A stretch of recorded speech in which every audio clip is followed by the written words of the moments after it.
আমি পুনা থেকে এসে এই রুমের ফ্ল্যাট কিনেছি। আমার প্রথম জিনিসটা ভালো লেগেছিল যে আপনাদের completion certificate before time. 20 seconds already. I'll ask you to handle.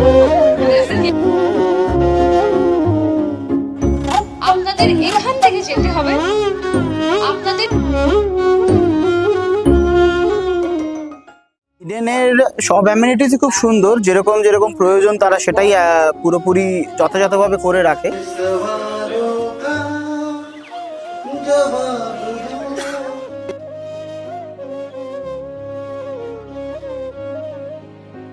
বিশেষ করে গ্রিনারি আর এর সৌন্দর্য, সুন্দর ভিউ, নিচে গ্রাউন্ড, সব কিছুটাই আমাকে মুগ্ধ করেছে।